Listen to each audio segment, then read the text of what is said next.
나아가서는 이제 정부까지 쓰게 되는 소프트웨어의 중심에 있다 보니 미국 행정부로서는 대단히 애착을 할 수밖에 없는, 그만큼 경쟁에서 압도한다라는 거 있고, 모든 데이터를 팔란티어가 가져가면서 국가 운영 체계를 새롭게 만드는 것에 기여를 하게 됩니다. 팔란티어의 성장은 앞으로 지속될 가능성이 매우 높다라고 생각하고 있습니다. 고객 숫자가 꾸준하면서도 매 분기마다 큰 성장들을 100%, 200%씩 성장하고 있는 것, 팔란티어의 가장 매력적인 부분이라고 저는 생각이 들어요. 압도적인 기술력의 차이, 그만큼 앞서 있는 기술이라는 거죠. 네, 안녕하세요. 강정수입니다. 저는 현재 스타트업이죠. 블루.AI라는 회사를 같이 공동 창업해서 그곳에서 AI 연구센터장으로 일을 하고 있습니다. 만나뵈서 반갑습니다. 사실 팔란티어의 성장세는 파죽지세죠. 올해 2분기 실적이 나온 이후에 물론 주가는 $180를 넘어서 있다가 지금 현재 $150대로 지금 떨어진 상태죠. 왜냐하면 여러분 아시는 것처럼 2분기 실적 나온 이후에 주가가 계속 상승하자 미국에서 이제 주가가 너무 거품이 많이 꼈다 이런 주장들이 나오면서 주춤하고 있는데요. 저는 이건 일시적인 하나의 노이즈라고 저는 생각이 듭니다. 우선 이번에 2분기 성장에서도 나왔지만 룰 오브 40, 룰 오브 40라고 하는 매출 성장률과 영업이익률 자체가 지금 엔비디아 다음으로 높은 93인가 그렇죠. 이런 놀라운 성장력들을 보여주고 있고요. 그리고 이제 컨퍼런스 콜에서 알렉스 카프 CEO가 밝혔던 것처럼 계속해서 5년마다 10배씩 성장하겠다라는 이런 전략들, 전혀 불가능한 이야기들은 아니라고 봅니다. 물론 팔란티어의 경쟁자가 뭐 독일에도 있고 미국에도 일부 있고 여러 군데에 있습니다. 온톨로지를 하려고 하는 기업들이 대단히 많습니다만, 저는 개인적으로 이제 독일에서 한 11년 공부를 하면서 지냈었는데요. 독일 언론에서 8월 중순에 이제 대단히 흥미로운 독일 공영방송에서 뉴스를 보도를 했는데요. 우리 식으로 하면 이제 이 광역단체에서 팔란티어를 구매를 해서 지방정부 운영이라든지 지역정부 운영이라든지 지역경찰이라든지 이런 데 쓰게 되는 것들을 하게 되다 보니 이미 독일은 한 3분의 1 정도 해당되는 주, 면적으로 따지면 거의 반 정도가 사실 쓰고 있습니다. 바이에른주라든지 노스라인-베스팔렌이라든지. 근데 이번에 이제 남서쪽에 있는 바텐뷰텐베르크에서 팔란티어 솔루션을 도입하다 보니까 시민단체에서 시위가 있었어요. 너무 독일 시민 개인들의 개인정보를 미국 기업에게 갖다 주는 거 아니냐.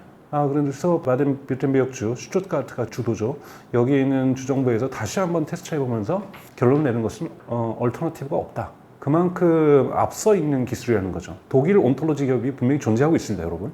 있음에도 불구하고 압도적인 기술력의 차이, 이 부분들이 이러한 미국 기업의 비판적이라고 할 수 있는 유럽에 있는 독일의 한 주정부에서도 이런 선택을 한다는 것은 대단히 시장 경쟁력을 가지고 있다라고 저는 상징적 사건이라고 저는 생각이 듭니다. 그리고 한번 가입하게 되면 사실은 팔란티어의 가장 큰 단점이라는 것은 흔히 말하는 경로 의존성이 발생하게 되는 거죠. 즉 여기에서 이 종속성에서 벗어나지 못하는, 한 번 쓰면 계속 써야만 하는 이러한 것이 오히려 강력한 단점이죠. 첫 번째 단점이라면 저는 그런 디펜던시라고 저는 말씀을 드리고 싶어요. 근데 그만큼 그건 거꾸로 뭐냐면 한 번 빠져들게 되면 매년 ARR이라고 하는 Annually Recurring Revenue를 발생할 수밖에 없다라는 거고, 이것이 흔히 말하는 캐시플로우라고 하는 앞으로 10년 뒤에 특정 기업이 지금 가입한다고 해도 앞으로 10년까지 이 기업이 어느 정도 매출에 기여할 것인지를 쉽게 산술적으로 계산할 수 있다는 부분에서 팔란티어의 밸류에이션이 저는 정당화되고 있다고 저는 생각이 듭니다. 그래서 이 팔란티어의 성장은 앞으로 지속될 가능성이 매우 높다라고 재무제표상에서도 이야기하고 있다고 저는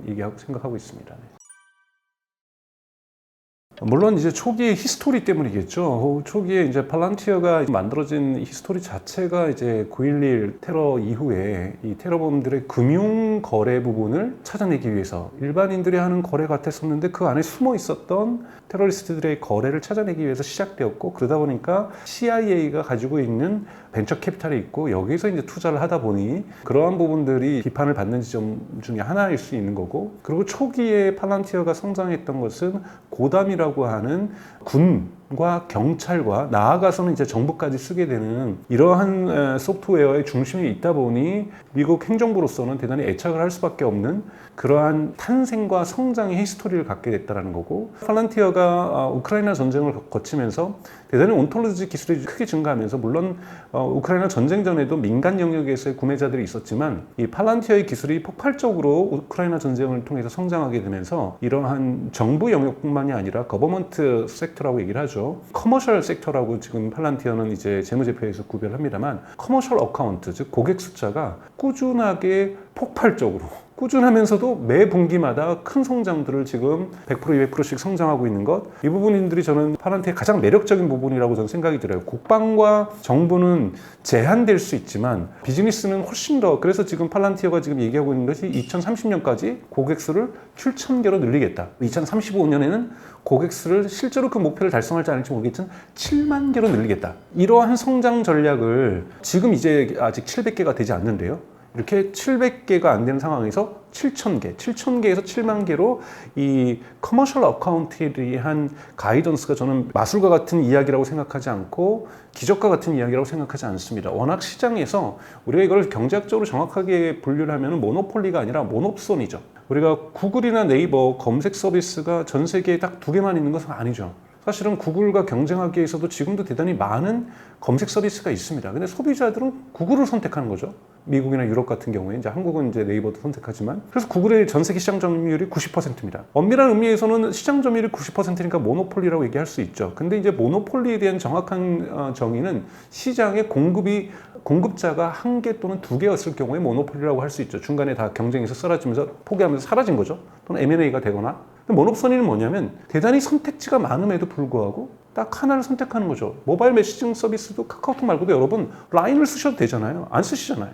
그건 뭐냐면 이런 걸 모놉선이라고 얘기를 하는 거죠. 이건 뭐냐면 팔란티어가 지금 갖고 있는 모노폴리와 같은 시장 점유율은 모놉선이라는 거예요. 그만큼 경쟁에서 압도한다라는 거일 수 있고, 여러 공급자가 있고, 이건 B2C 서비스가 아니라 B2B 서비스이기 때문에 기업이나 정보는 숙려하고 숙고하고 고려하면서 분석하면서 왜 팔란티어 외에 대안 없는가를 분석하지 않겠어요. 다 분석함에도 불구하고 압도적으로 경쟁 우위가 있기 때문에 큰 대형 기업에서 정부에서 선택을 한다는 거죠. 그렇기 때문에 이러한 경쟁력을 보실 필요가 있다고 저는 생각이 듭니다. 우크라이나 전쟁이 발생하자마자 한 달이 채 지나지 않아서 팔란티어의 CEO인 알렉스 카프가 폴란드 국경을 통해서 젤렌스키 대통령을 만나러 우크라이나 현지로 들어갑니다. 그러면서 이제 약조했던 것이 우크라이나에 무료로 팔란티어의 기술을 제공하는 조건으로 팔란티어의 전방뿐만이 아니라 후방의 경제, 후방에서의 아이들의 교육, 후방에서 공습을 받았을 때 대피, 후방에서의 그런 농업이라든지 이런 경제 전반 모두, 전방에서도 마찬가지고요. 이런 부분에 대한 모든 데이터를 팔란티어가 가져가면서 여기에 대한 운영체계, 국가 운영체계를 새롭게 만드는 것에 기여를 하게 됩니다. 전방에서는 우리가 여러분들 쉽게 생각해서는 워룸이라고 볼 수가 있어요. 워룸은 수많은 데이터들을 전문 장교들이 그 데이터를 분석합니다. 레이저에서 잡힌 데이터, 인공위성에서 온 데이터, 소리로 잡히는 소냐 데이터, 그리고 적외선 카메라에서 잡히는 데이터, 그리고 척후병들이 보는 망원경으로 살피고 있는 이러한 데이터들, 정말 수많은 데이터들이 각 데이터 전문가들이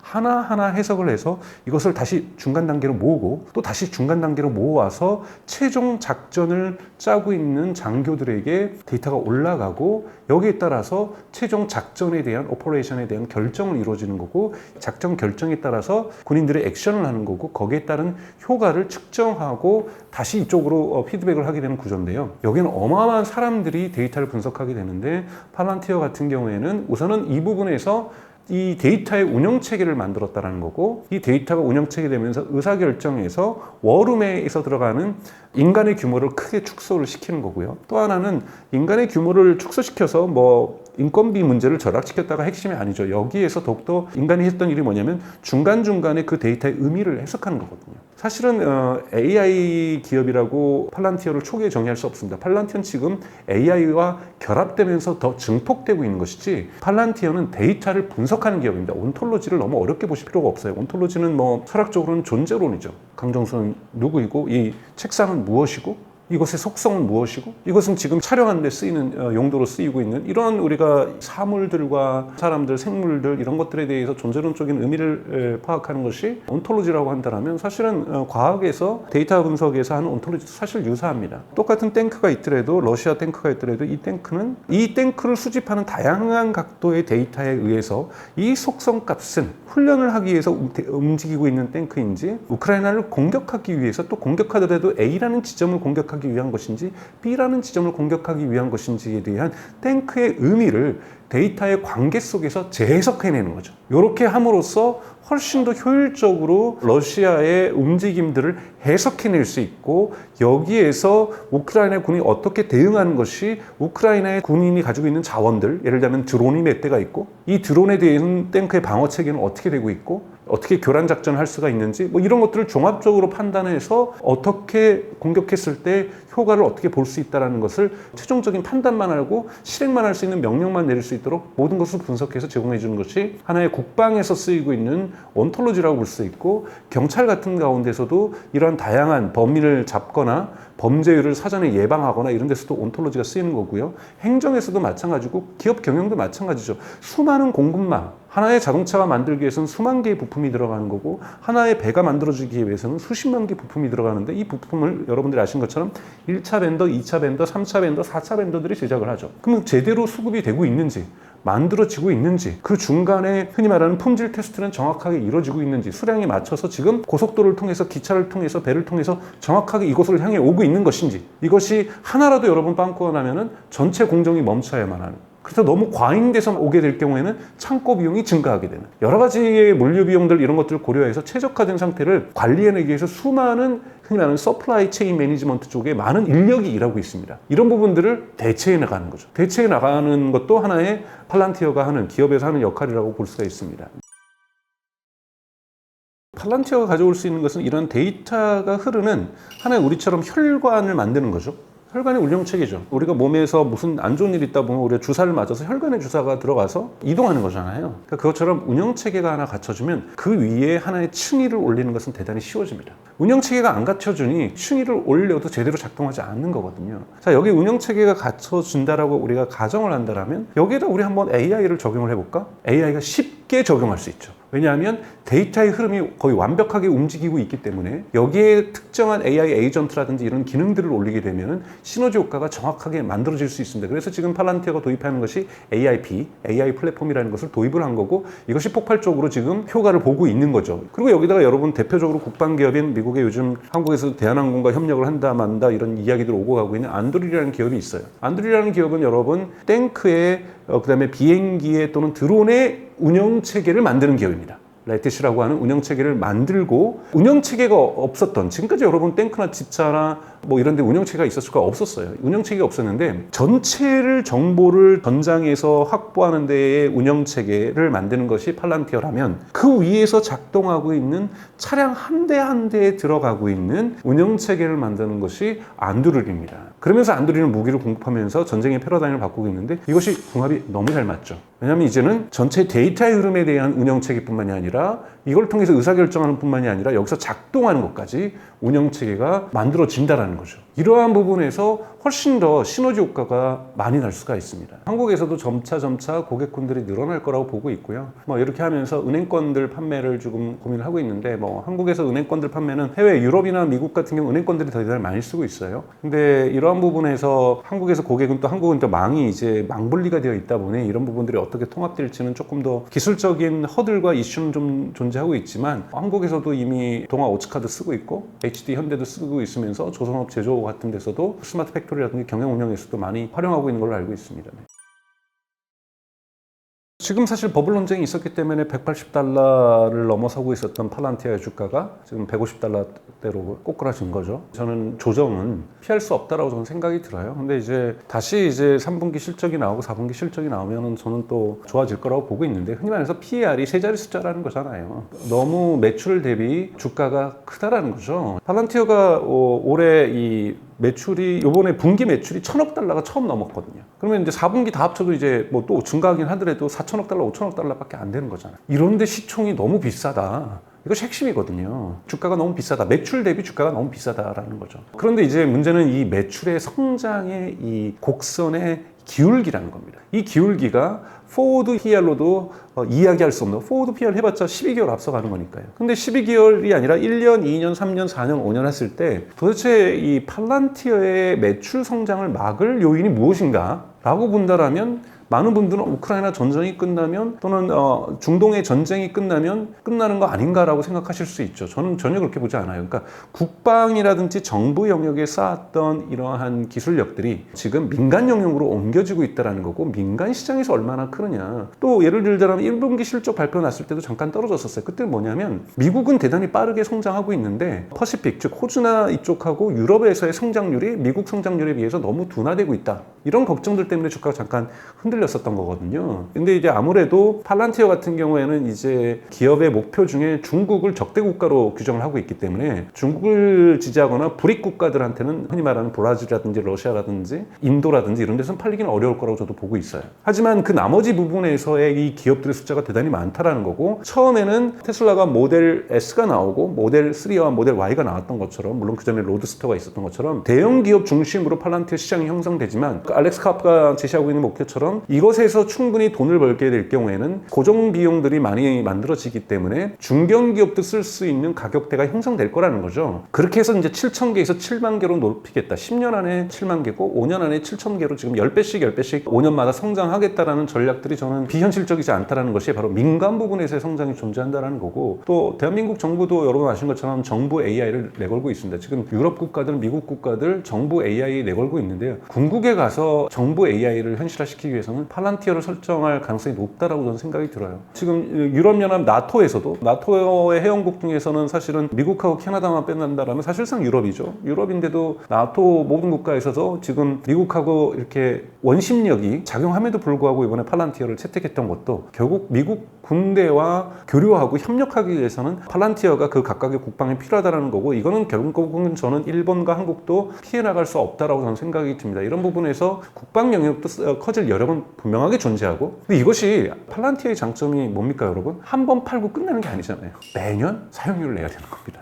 그 사용료는 팔란티어에 여기다가 AIP 몰더 추가하면 올라가는 거죠. 그렇기 때문에 한 고객의 매출도 흔히 말해서 객단가라고 하죠. 계속 올라갈 수 있다는 거예요. 여러분들이 넷플릭스를 보다가 내년에는 넷플릭스 프리미엄 보다가 내후년에는 넷플릭스 슈퍼 프리미엄, 물론 없습니다. 넷플릭스에는 이런 것을 쓸 수밖에 없는 구조성을 갖고 있다는 거예요. 그렇기 때문에 고객 수가 늘어나는 것도 하나의 성장률이고, 각 고객이 매출을 더욱더 매년 증액시킨다라는 것, 매년 발생한다라는 것, 이래서 누적 매출이 발생한다라는 것, 이것이 정말 매력적인 수익 모델 구조를 가지고 있는 게 팔란티어라고 볼 수 있죠. 그렇기 때문에 저는 너무 개인 투자자들이 두려워할 필요가 없다니까, 즉 팔란티어 같은 경우가 전형적인 장기 투자용이죠. 보통 그래서 미국에서 투자하는 습성이 이제 한국과 많이 다르죠. 미국은 보통 팔란티어를 5년 정도는 붙들고 가라고 보통 투자 조언을 해줍니다. 여러분들이 기간 투자자가 아닌 이상, 물론 여러분들이 뭐 능력이 좋으셔서 기계적 분석을 통해서 단타를 하시겠다라면 저야 뭐 거기에 대해서 어떠한 조언도 드릴 수가 없는 거고요. 그건 여러분들이 능력과 운이라고 저는 생각이 들고요. 장기 투자를 하시려고 생각하신다면 팔란티어가 나쁘진 않다는 말씀 좀 드리고 싶습니다.